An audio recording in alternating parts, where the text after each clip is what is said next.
the state of Tamil Nadu, the coastal state, has taken the yes, sir, thank you, sir. Has taken the wrath of that cyclone, Nida, and I hope that everybody are safe and sound. So with this, a warm good afternoon to one and all. I welcome you all to the program of the Constitutional Day organized by the Tamil Nadu Dr. Ambedkar Law University today, 26th. Sir? Sir, please, sir. Good. Sir, am I audible? Yes, sir. Thank you, sir. On this 26th November 2020, I welcome our Honorable Professor Dr. T.S.N. Sastry, sir, Vice Chancellor, and the distinguished speaker, the Professor of Law, Professor Dr. R. Venkatrao, former Vice Chancellor of NLSIU and Chairman Board of Governors of Asia Law Institute, who will be delivering the keynote address. I also welcome my esteemed colleague Dr. Ranjit Oman Abraham, the Registrar, Dr. R. Srinivasan, the Controller of Examination, Dr. Reddivari Revati, the HOD of Constitutional Law, Dr. Arita Devi, HOD of Environmental Law, and the student moderator, Mr. Ashwin. I also welcome the honorable members of the Syndicate and Academic Senate of the Tamil Nadu Ambedkar Law University, Director and Research Publication, heads of all the departments and the faculty members of the Law University and affiliated law colleges, and my beloved students of the School of Excellence in Law, and my dear administrative staff. The students should imbibe today's speaker, the distinguished speaker, Professor Dr. R. Venkatrao, whose the profile goes a lengthy one, and I made it as a synopsis. And students should see and imbibe the qualities of the distinguished speaker.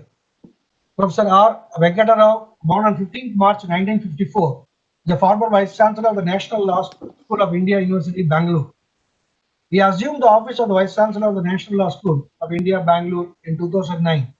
And after his completion of the first term in May 2014, his appointment as Vice Chancellor has been renewed for another 5 years from 2014. He has served for 31 years in the Faculty of Law, Andhra University, in various capacities as a Dean, Faculty of Law, Principal, University College of Law, Chairman, Board of Studies in Law, and Head of the Department of Law.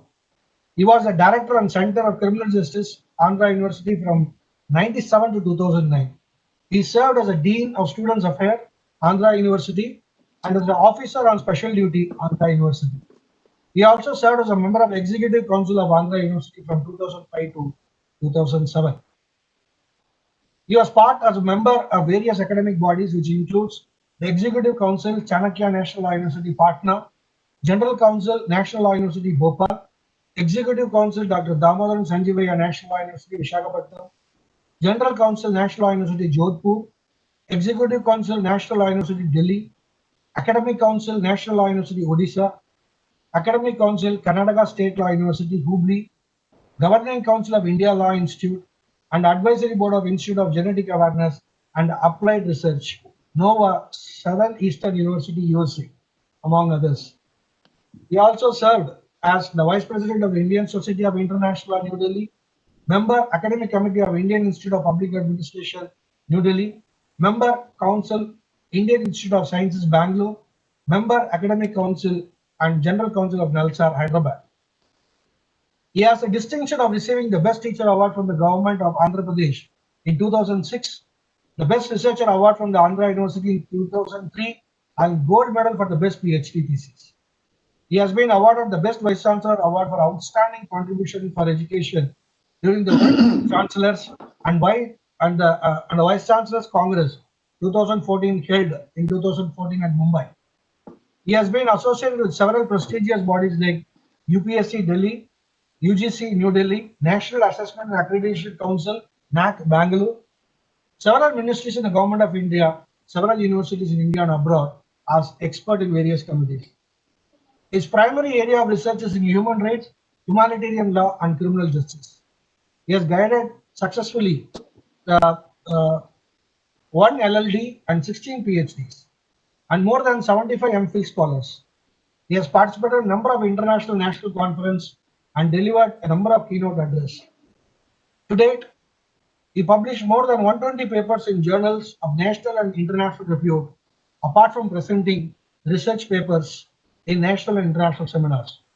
He has visited Almaty, Kazakhstan, Geneva, Germany, Thailand, United States of America, Italy, Malaysia, Argentina, Nepal, Japan, Dubai, Mexico, Bhutan, China, Sweden, Fish Island, Iran, Russia, Singapore, Shanghai, Munich, Seoul, Istanbul, Dhaka, Colombo, Cape Town, Paris, and Taipei, among others.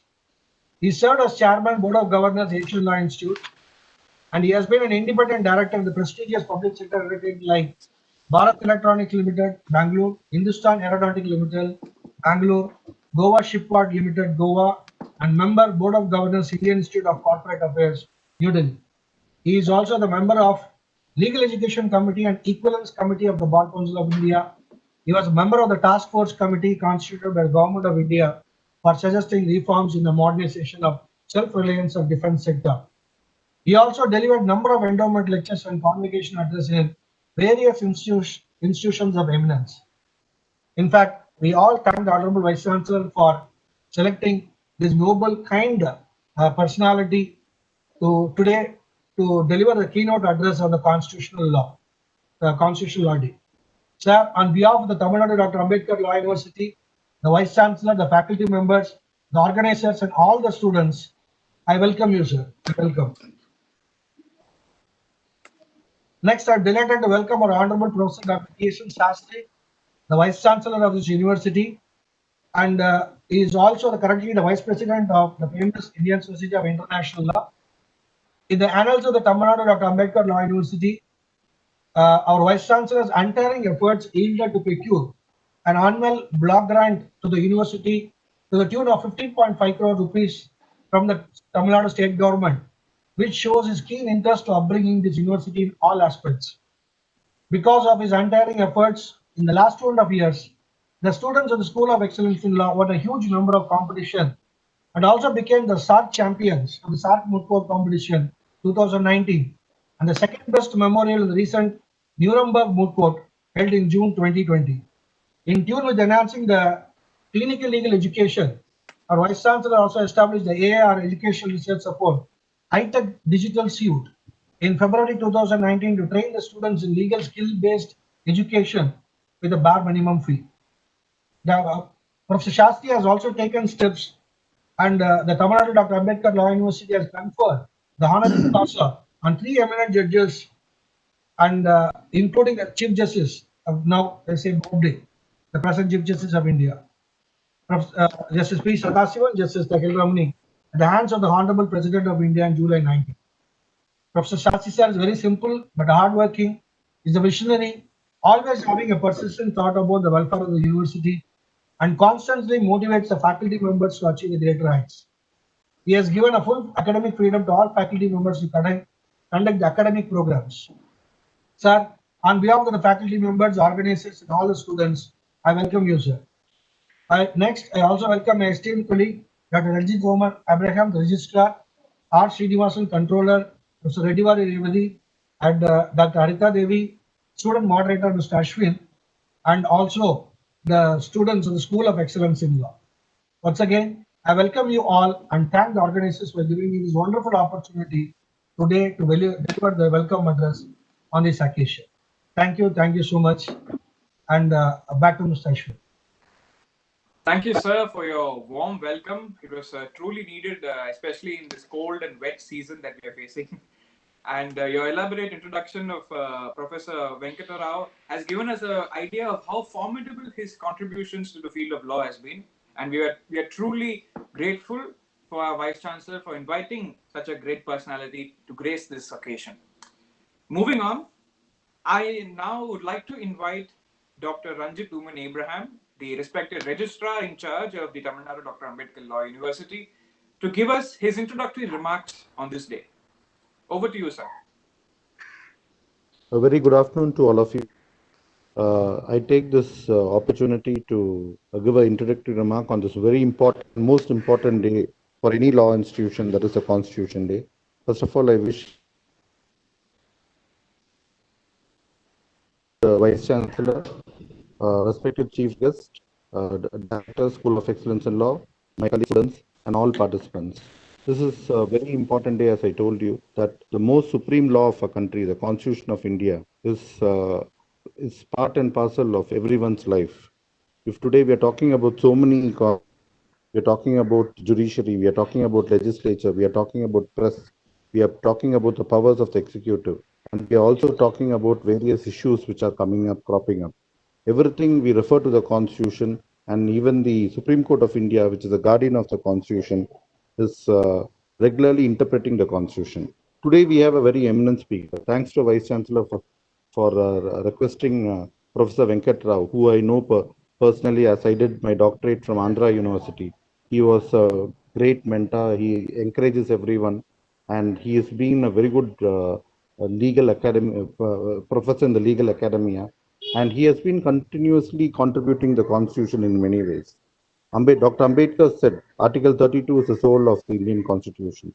In fact, recently our Honorable Chief Guest has used Article 32 to file a public interest litigation before the Supreme Court of India in a very famous case which involved the National Law School of India University.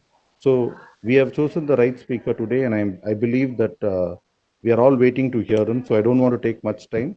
I welcome Professor Venkat Rao sir and I'm eagerly waiting to hear. Thank you all. Thank you once again. Thank you, sir. I'm certain we're all eager to listen to Dr. Venkata Rao, and I thank you for making your introductory remarks quite short and sweet for the sake of our students. Thank you, sir, for your splendid remarks.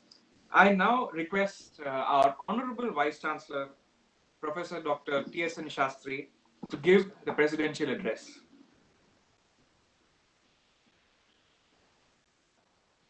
Over to you, sir.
Okay, go ahead.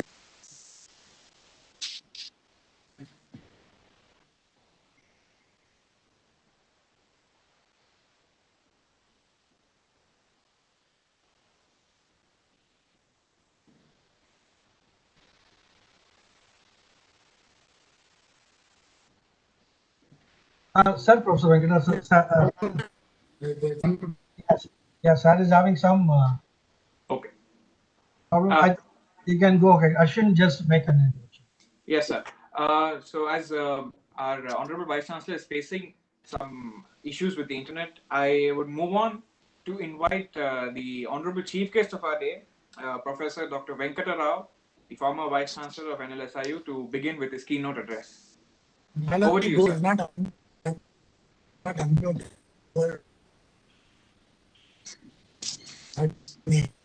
Okay, sir. Okay, sir. Okay, we are going ahead, sir.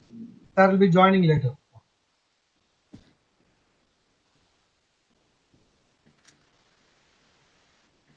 Dr. Venkata Rao, over to you, sir.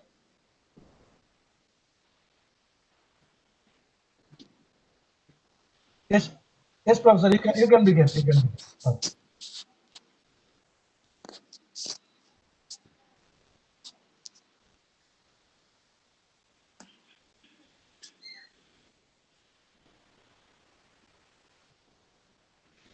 Professor, you can start, Professor. You can start the keynote address. I can start it. Yes. Oh, yeah, thank you very much. That's right. Okay.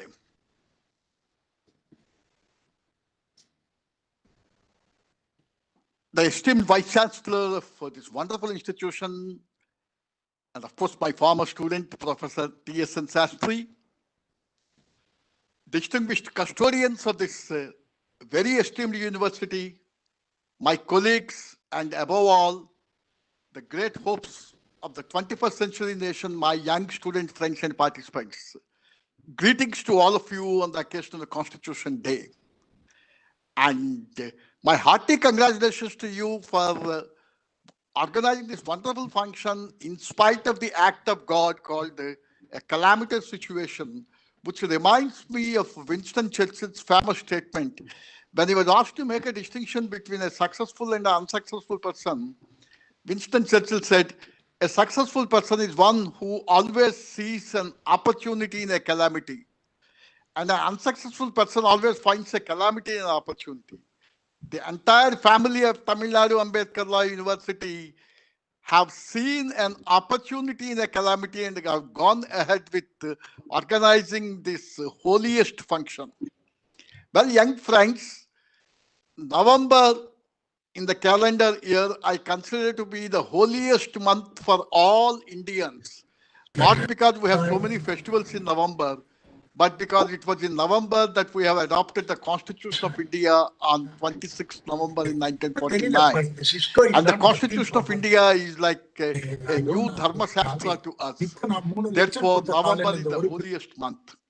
And today, during my brief interaction with you, my entire focus would be on the young student friends, and will speak to them about the importance of constitutional values and the constitutional goals. The first thing is, we are observing today as the Constitution Day, but if you go into the history, you would find in 1979, when Ellen Singhvi was the president of the Supreme Court Bar Association, Justice Krishna Iyer took the initiative and requested Ellen Singhvi to observe 26th November as a Law Day.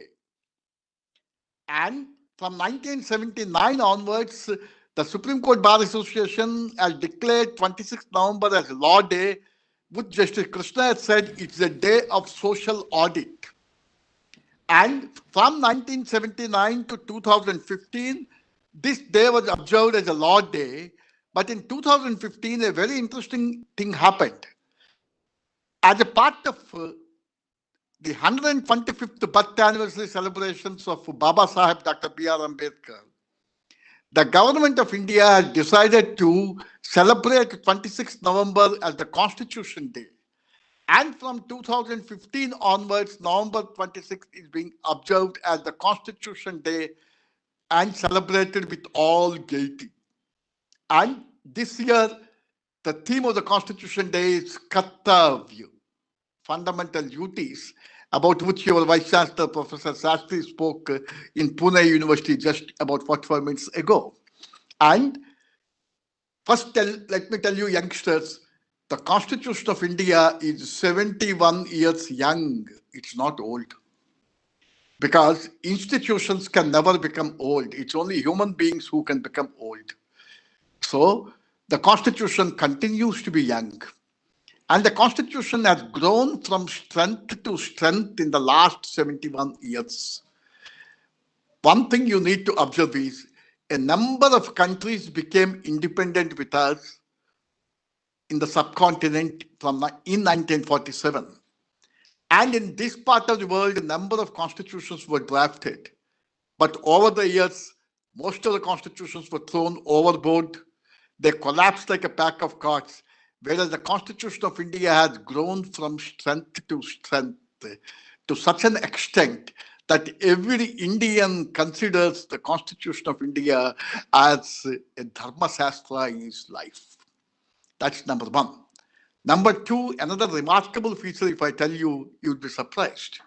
Nelson Mandela, when South Africa was liberated from apartheid, And when Nelson Mandela was required to shape the destiny of a liberated South Africa, he went through all the constitutions of the world.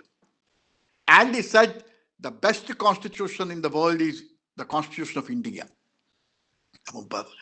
And we have to emulate the Constitution of India in drafting the Constitution of South Africa. And you'll be surprised, he has taken the help of experts from India and experts like Havanur from Bangalore, experts like Ravi Verma Kumar from Bangalore, then professors of National Law School of India University were invited to assist the government of South Africa in drafting the South African Constitution. You know what Mandela said?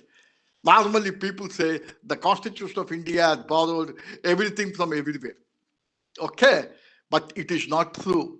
There are two distinct original features in the Constitution of India which should make every one of us proud. And Mandela said, in 1947, hats off to the vision of the founding fathers of the Constitution of India. When nobody in the world was speaking about international law, the Indian Constitution for the first time made a mention about international law. If you look at Article 51A and 51C, it makes a mention about international peace and security and to respect obligations arising out of international treaties. And you know what Mandela said? That's the first constitution in the world, perhaps, to speak about international law. Today, after the advent of globalization, after the collapse of Berlin Wall, it has become a fashion for everyone to speak about international law. But in 47, to speak about international law, remember, hats off to our founding fathers. The second important distinct original feature of the Indian Constitution was that was the first constitution to have made a mention about democracy at the grassroots or democratic institutions at the grassroots. In the Directive Principles of State Policy, a reference was made to organization of village panchayats. And Nelson Mandela said, this is again another unique feature. And these two unique features make the Constitution of India a great document. And youngsters, you must remember the extraordinary contribution made by the greatest son of Mother India, Baba Saheb Dr. B.R. Ambedkar, in the drafting of the Constitution of India. He was the chief architect of the Constitution. He was the chairman of the drafting committee. But if you just try to get yourself acquainted with what T.T. Krishnamachari observed on November 5th, 1949 about Dr. Ambedkar, you will understand his greatness. I quote from it. There was the drafting committee, and the drafting committee had 7 members. And T.T. Krishnamachari said, this house, that means the Constituent Assembly, is perhaps aware that of the 7 members nominated, one had resigned and he was replaced at a later point of time. Another one had died, he was not replaced. One was away in America and his place was not filled up. And another person was engaged in state affairs and there was a void to that extent. 1 or 2 people were far away from Delhi and perhaps reasons of health did not permit them to attend. So it happened ultimately that the burden of drafting the Constitution fell upon Dr. B.R. Ambedkar.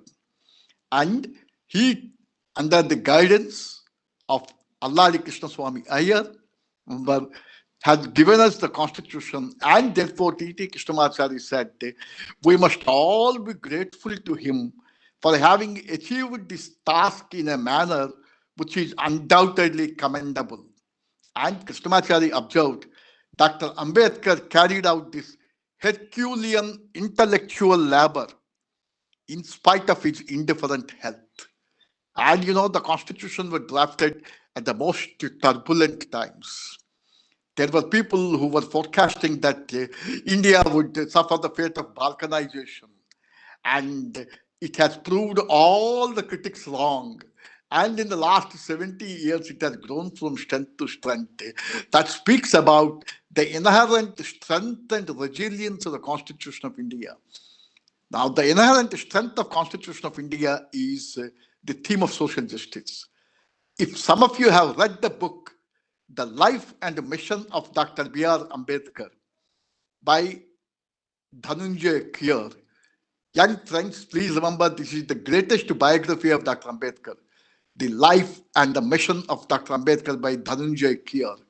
In that book, Dhananjay Keir makes a very important observation, and the observation is, I quote from it. Just listen to me carefully. Baba Sahib B.R. Ambedkar is great because the Constitution of India is great.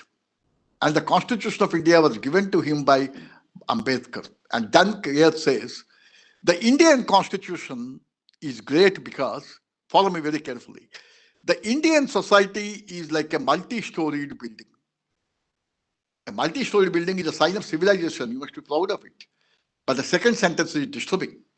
The Indian society is like a multi-storied building without either a staircase or an elevator.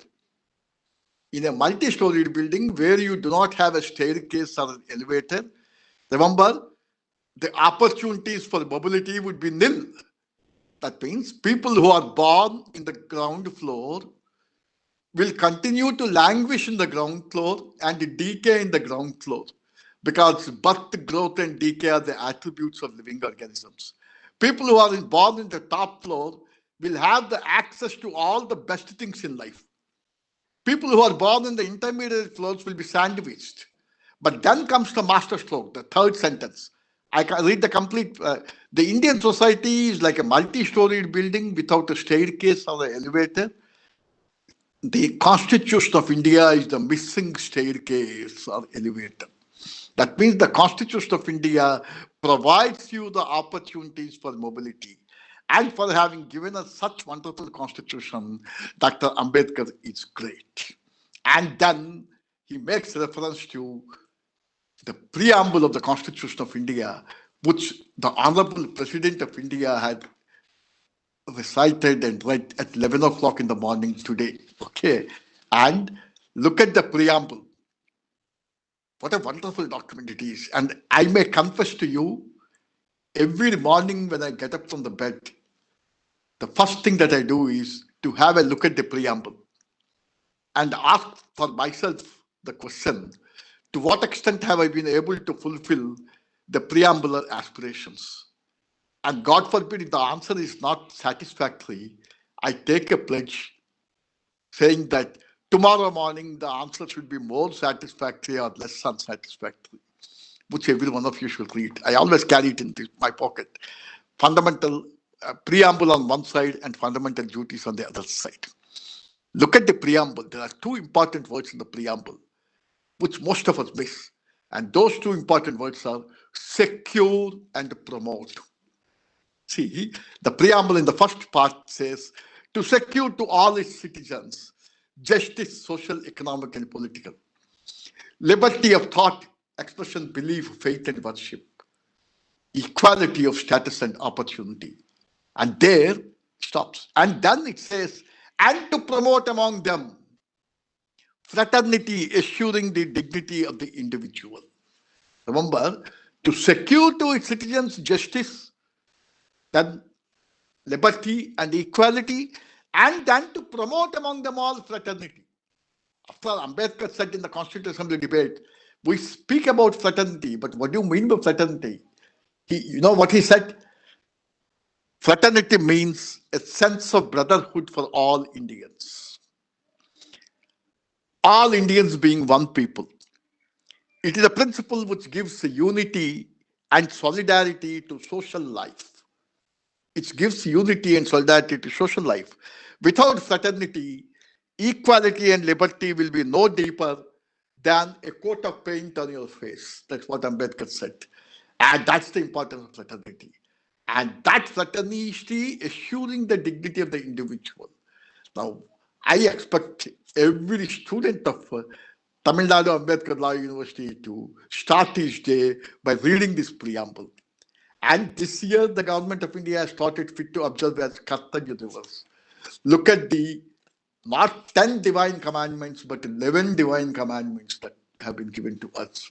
And only one duty I would make a reference to, because I'm sure Professor Sastry in his presidential letter would make reference because he's an acknowledged authority on human rights and duties, having come out in the volumes. But there's one duty in the Constitution which should motivate us. That duty is Article 51A(j), to strive towards excellence in all spheres of individual and collective activity, so that the nation rises constantly to higher levels of endeavor and achievement. That means whatever you do, excellence should be your goal. But my point here is, what excellence? Excellence in the product? As somebody said, winning an Olympic gold medal is also a manifestation of excellence. But winning an Olympic gold medal by doping, is it excellence?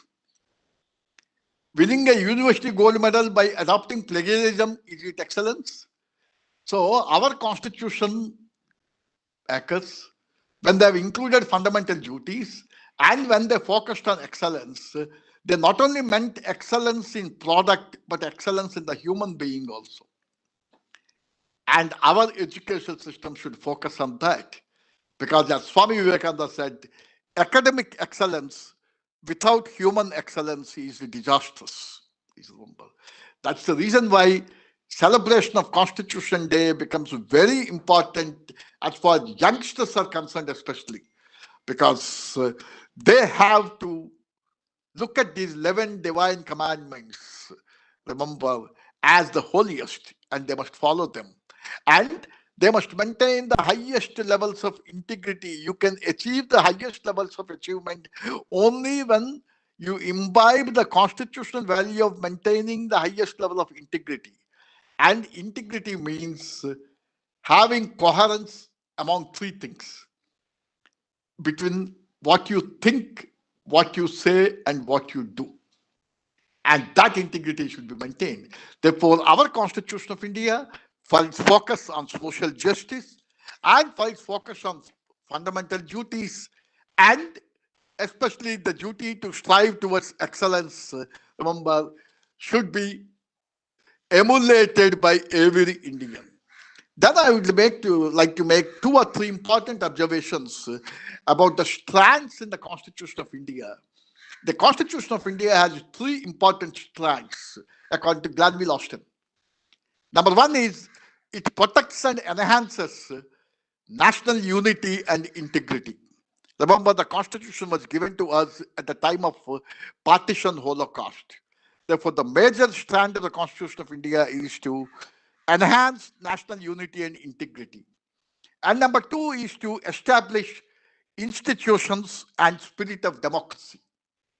That means the spirit of democracy and establishing institutions to promote the democratic spirit is the second strand. The third one is fostering social revolution to better the lot of masses of Indians, as I have told you about Dhananjay Keswan.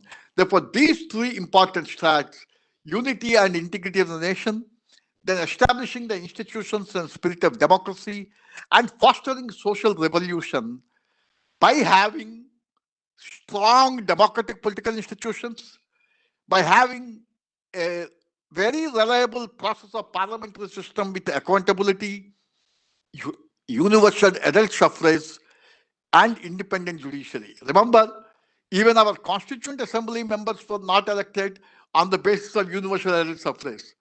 They were elected on the basis of single transferable vote from among the members of the Provincial Assembly. But once the Constitution was adopted, it was the universal adult franchise, and from day one, all Indians, irrespective of their qualifications, they were given eligibility to vote. Whereas major constitutions in the world did not give universal adult suffrage right from the beginning, including the US Constitution. So this Indian Constitution, through democratic political institutions, adult suffrage, and process of parliamentary system, which are all interdependent, has given us a wonderful constitution. And here I quote once again Ambedkar, who said, however good may be a constitution, if the men at work are not good enough, such a good document would prove to be a wild document. And Ambedkar said, the text of the Indian Constitution is only a skeleton. This you should remember, young friends. And the flesh is to be found in constitutional morality. Remember. That was the reason why Nani Palkhiwala, in another context, developing the theme of Dr. Ambedkar, said, what is left unsaid in the Constitution is more important than what is said in the Constitution. See, what is left unsaid in the Constitution is more important than what is said in the Constitution. And Ambedkar said the same thing. What the text of the Indian Constitution is only a skeleton, and the flesh is to be found in constitutional morality. And he said constitutional morality is similar to that of constitutional conventions in England, which political leaders follow while in office or in opposition. That means constitutional morality is the real imbibing, resilient value of the Constitution. And we should follow it. The next important point, young friends, you should remember is it has become a fashion for everyone to speak about constitutionalism. You must have heard about this word also. And even when teachers teach in the classroom, they speak constitutionalism in the negative sense.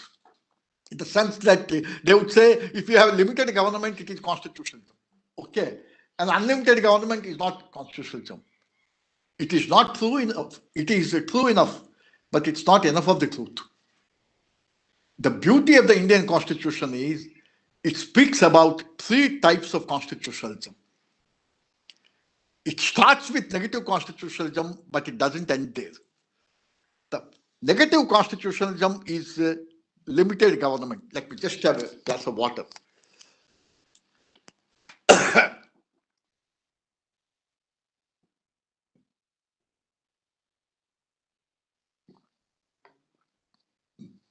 Yeah. Am I audible? Right. Negative constitutionalism is definitely that of limited government. That means people who see constitutionalism entirely in terms of constraints on the state power. That means the state cannot do this, cannot do this, cannot do this. All constraints. But they miss a vital point. There is another aspect called positive constitutionalism. And the Constitution of India gives importance to that also. The positive constitutionalism requires the creation of an effective and competent set of state institutions. Creation of an effective and competent set of state institutions. It has a positive dimension. And these institutions stand against arbitrary rule. Please remember that. These institutions stand against arbitrary rule. That means the state should possess a set of institutions that is able to act. That set, it further requires that these institutions are accountable to and controlled by people. So accountability and control by people whom they are intended to serve. Therefore, the political process of accountability should complement the legal side of the Constitution. The beauty about Indian Constitution is it takes care of that also. The political process of accountability to complement the legal side of the Constitution. In short, constitutionalism is not only concerned with limiting the power of the state, but concerned with creating institutional structure that facilitate the successful functioning of the state. And the unique feature of the Indian Constitution is that it has provision for creating those institutions in the three strands which I told you in the beginning. The third aspect of constitutionalism is more important.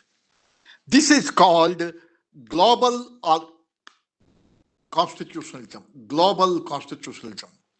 Actually, this idea was developed recently, but our founding fathers had the vision to include it in the beginning itself. This global constitution was developed by an American scholar in an article written in 2009.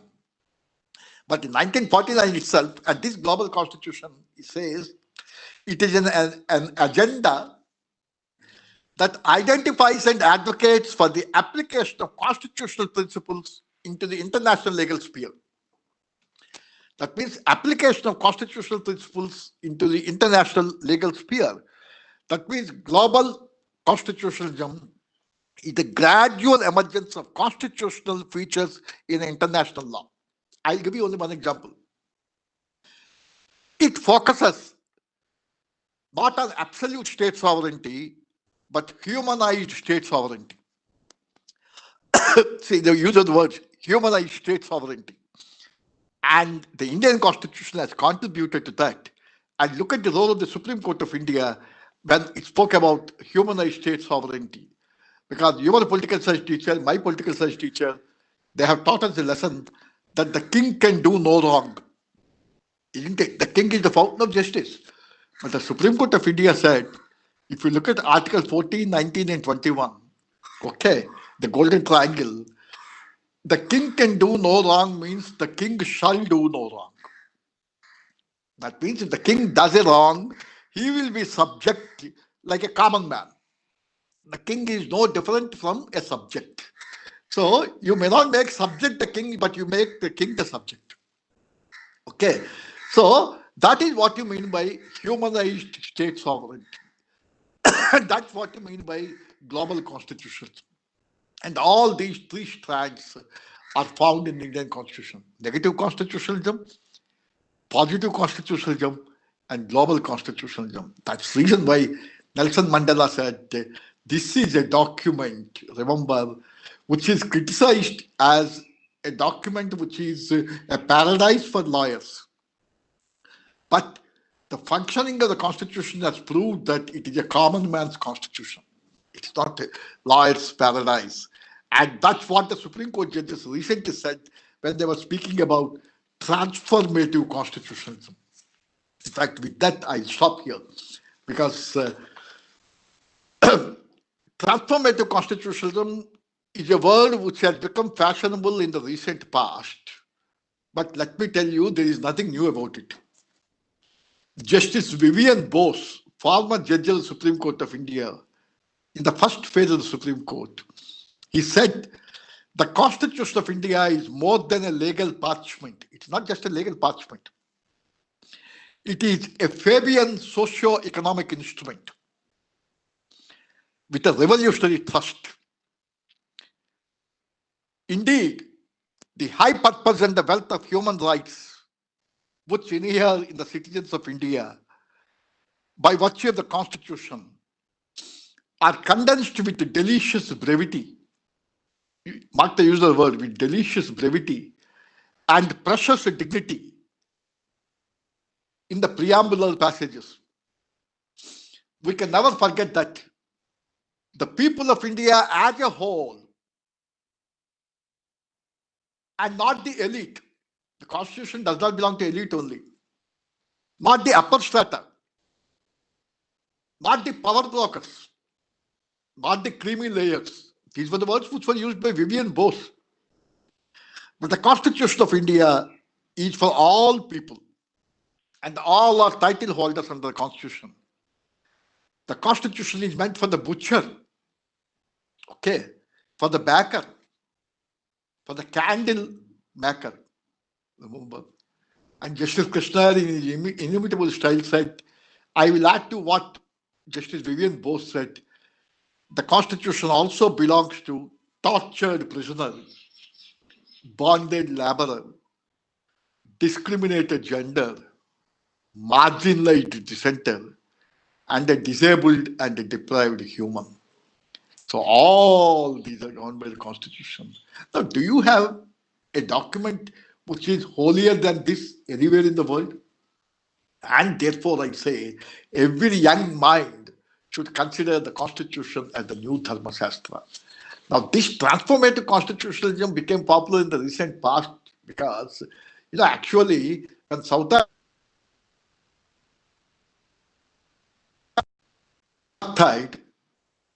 African judge made a reference to the Constitution and said, our new Constitution should bring about transformation. And therefore, he used the word transformative Constitution. Likewise, in Germany after the Second World War, when the Nazis were defeated, when the new constitution came, they said we must transform the world. Therefore, they have used the word transformative constitution. But the Indian constitution founding fathers, by including such felicity expressions in the preamble, justice, social, economic, and political, liberty of expression, thought, faith, belief, and worship, equality of status and opportunity, and fraternity assuring the dignity of the individual, have clearly said this is a document meant to transform the society.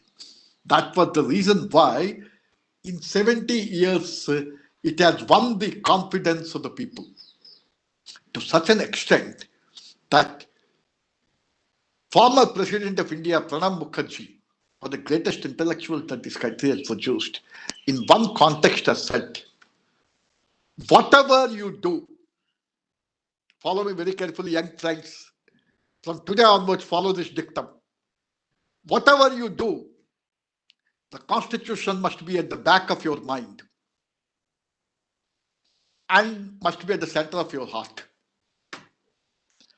The Constitution must be at the back of your mind and must be at the center of your heart, because the constitutional values prescribed in the Constitution of India will enable us to cultivate justice.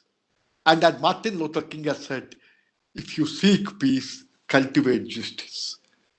And think about justice. Do justice. Be fair. And for that, let the 71st Constitution Day be a harbinger.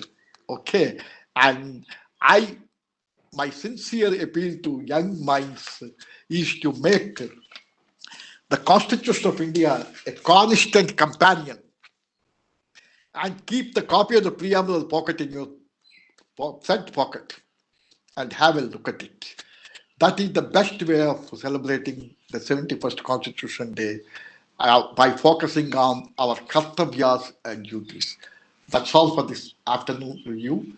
Thank you very much for the wonderful opportunity given to me, Professor Sastry, and the entire team of Tamil Nadu Ambedkar Law University. Once again, greetings to you on the occasion of the Constitution Day. God bless you all. Thank you very much. Namaskar. Sir, I thank you wholeheartedly for such a wonderful and marvelous erudite perspective that you've given us of the Constitution of India. You've referred to several scholars, and I believe I've had an entire month's course in today's session of the Constitution of India. Such a erudite and marvelous perspective of the Constitution, sir. Thank you very much. You've inspired most of our students today, all the students today, to take up and keep the Constitution to themselves and make it a companion for life. I'm really grateful for such a wonderful speech. Thank you very much. And now, since I suppose our Honorable Vice Chancellor has gotten his connection, I request him to give his address and grace us today, sir. Over to you, Honorable Vice Chancellor, sir. Thank you.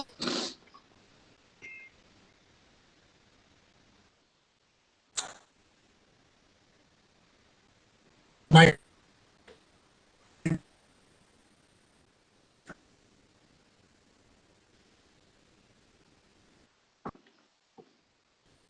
giving a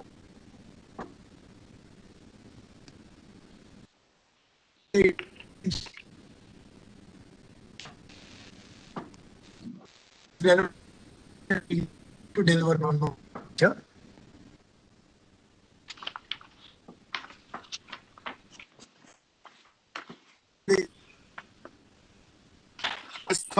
Everything.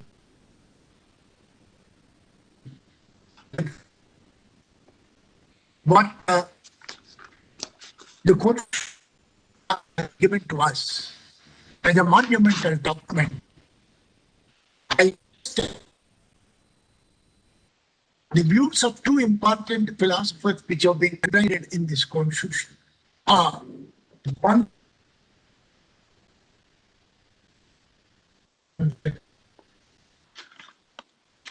excelling the Director General of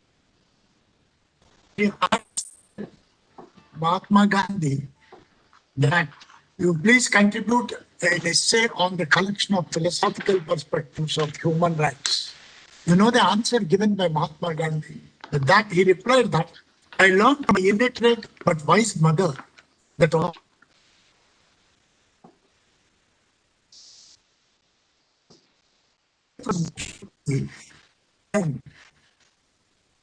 very right when we do the duty of point.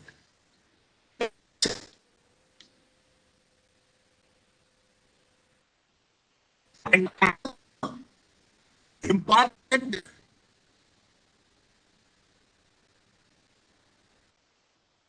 isn't the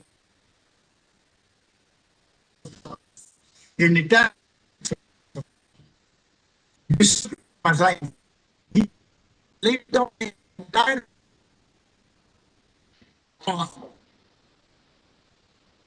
responsibility and asked Venkateswara said it very clearly. In the most original contribution in several respects, apart from, as already said, the two other important aspects. One is the preamble, which is our one of the teachers, Guru Juris of the judge of judges, Mr. A. Rashmina, always says, why Ambedkar called us the great person of the Constitution? Because he understood in giving the preamble of the Constitution. That's why every Constitution, Indian Constitution, because he has given such a wonderful preamble to us. This Constitution is that has given to us is corporatism.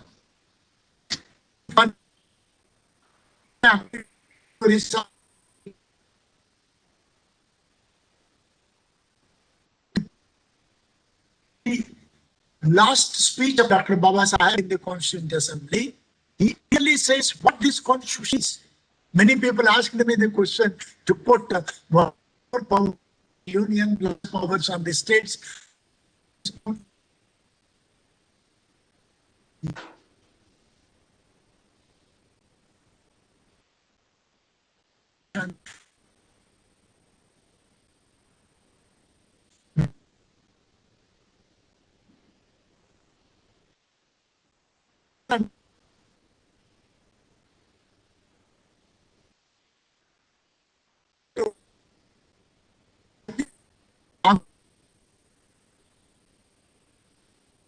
Of the let us pledge to stop the usage of Indian Constitution, quasi-federal Constitution.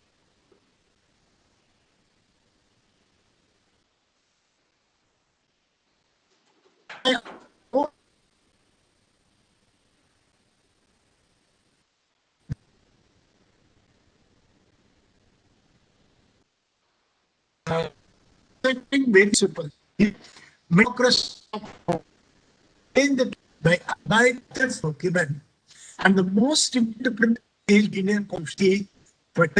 If we come in which measure said to collective comments of this Indian philosopher, we not read much for the development of human action. Is many readers perspective. He has given the is on moral and ethical thing, the down collective common of the society. Responsibility. And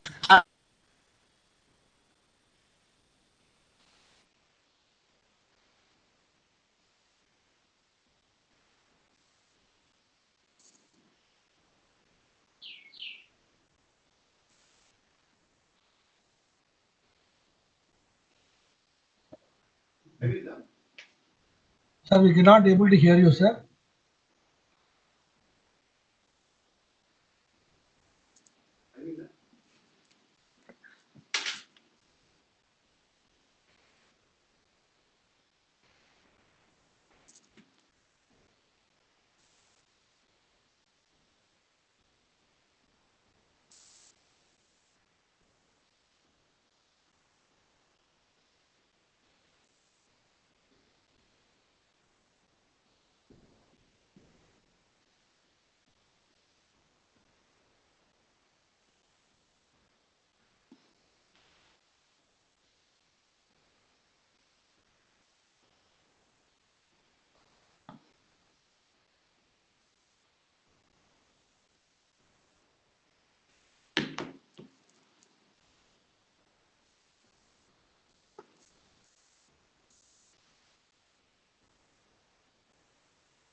Ashwin, the Vice Chancellor has told me to go ahead.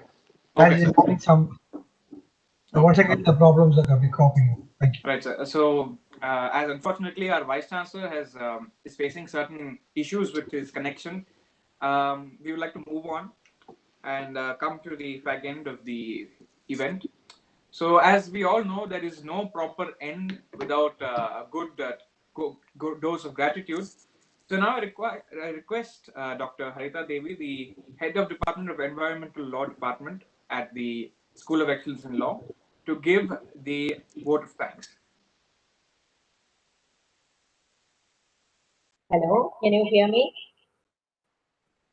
Hello, Yes, am ma'am. I audible? Yes, madam. Yes. Honorable Vice Chancellor, our respected and most valued program. It's so kind of you to have joined today here because we are facing a very tough situation with weather, and I would like to say that I'm so honored to have propose the vote of thanks because today it's in fact it's Revati ma'am who's supposed to give the vote of thanks. I was asked to deliver because she was unable to join again due to technical difficulties. Thank you so much for giving me this opportunity. I hope I'm audible, sir. Yes, ma'am, you're audible. Yeah, fine. Let me begin with giving a very heartfelt thanks to our chief guest today, who has given a very wonderful lecture because we heard him say from the historical perspective of the Constitution to the present, the status of the Constitution, and he very beautifully and very simply said that our Constitution is very young, not old. Okay, only we are getting old probably, but our Constitution is very young. And he inspired every youngster who attended it by saying that think, say, do. In these three activities, we must have that integrity. And he has advised our youngsters to have the constitution in mind in doing everything or anything to the country. I think that's a very good message today on this 71st Constitution Day. We, on behalf of the Tamil Nadu Dr. Ambedkar Law University and on my personal behalf, would like to thank you to heartfelt thank you to our respected guest today who has spared his very valuable time because everywhere I think he would be speaking on this Constitution Day. Probably he would have more lectures to speak because he is the most wanted speaker, I would say, because everybody would like to hear him speak on Constitution. And we are so fortunate that you are here, sir. Thank you so much for being here, sir. And I would like to thank our Honorable Vice Chancellor because it is he who encourages us to do all these functions, any academic function. And from the day he assumed office, we are seeing so many academic functions in spite of this corona and the untoward natural situations, etc. But still, we are able to achieve this. It's only because of your encouragement, sir. Thank you so much to our Honorable Vice Chancellor. And I would be failing in my duty if I don't express my gratitude to our respected director, Professor Balaji, sir, because he's doing so many activities at the same time because he's holding UG director, PG director, and so many other academic positions. But still, he takes time to arrange functions like this and always encourages us with a very positive note. Thank you, Director, sir, Professor Balaji, sir. And I definitely would like to thank our technical support, Mr. Darwin, because for extending very good logistic support today. Because the place where he is staying and where our university is there. Yesterday, due to flood and things, there's no current in many places and so much of technical difficulties, but still he was able to make it up. Thank you for that technical support. I thank Mr. Ashwin, student. It's so nice of you to have done this excellently comparing and taking this function in spite of all untoward situations. And last but not the least, I would like to thank our registrar as well as controller and all the faculty members who have joined us today, and of course our student friends, because it's always any function is successful only with the participants. I thank all of you for showing willingness and involvement in joining us today.